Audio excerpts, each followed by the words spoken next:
Joining us now, Hussam Zomlot, the head of the Palestinian mission to the United Kingdom. He's a key advisor to the Palestinian Authority president and the former head of the PLO General Delegation to the United States. Hussam, thank you so much for joining us.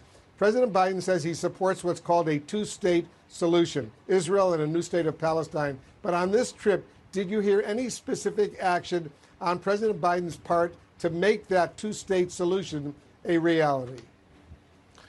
Well, that was an important visit, meeting President Abbas, having that very frank conversation, also visiting occupied East Jerusalem, making sure that he would be unaccompanied by any Israeli official or otherwise, removing the Israeli flag, visiting a hospital, striking a chord with the people they received them, the Palestinian people, talking about the Palestinian plight, the injustice that has endured for a long time for the Palestinians, and then going also to the Church of Nativity in Bethlehem, meeting church leaders, hearing their situation, the suffering they face, especially in terms of their properties taken by Israel in Jerusalem and Bethlehem. So overall, that was an important visit. However, if you are asking me about reality, I'm sure President Biden has also seen that the only reality there is the one-state reality,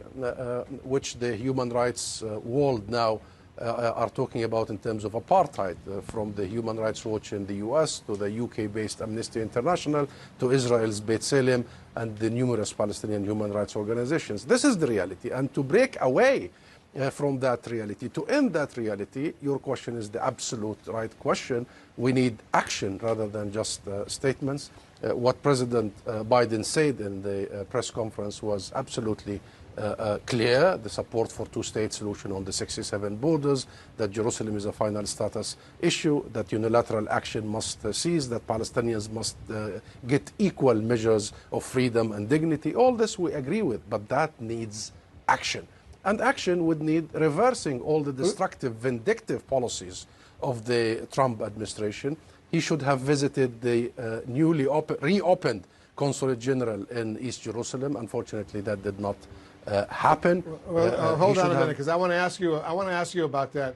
Do you think President Biden is any closer today to reopening the U.S. diplomatic consulate in East Jerusalem, or for that matter, reopening the PLO office in Washington, D.C., where you served and where I got to know you? Both were shut down during the Trump administration.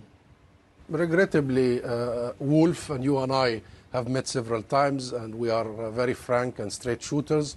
The Biden administration has simply given Israel a complete veto power over these very U.S. sovereign matters. The U.S. Consulate General has been there since 1844.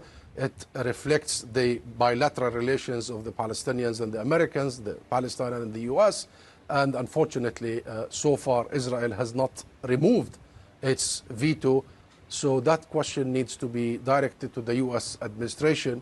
And in fact, the lack of opening of such a very important diplomatic mission is also indicative of how serious the administration is about the two-state solution and how much they are willing to spend political capital as opposed to rhetoric and statements. The Consulate General is the key matter, because if you believe in the two states, you need two embassies. If you really believe in the 1967 borders, then there is one missing representation. As for the PLO office, Wolf, the administration need to work hard with the Congress to de-designate the PLO from the so-called terrorist list. This is really ridiculous. I mean, the president of the U.S. had just met the president of the PLO, the president of the State of Palestine.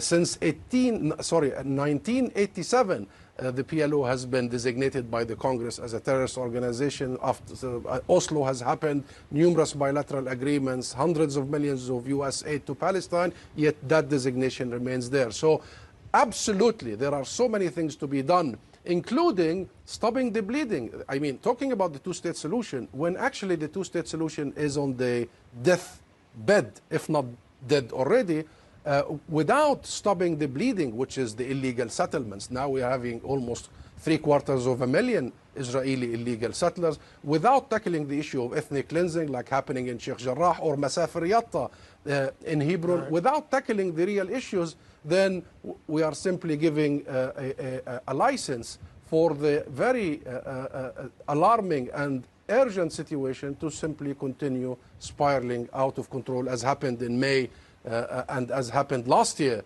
in May during the Sheikh Jarrah and followed by the war in Gaza. Hussam Zomlot, thanks so much for joining us. Good to get your perspective.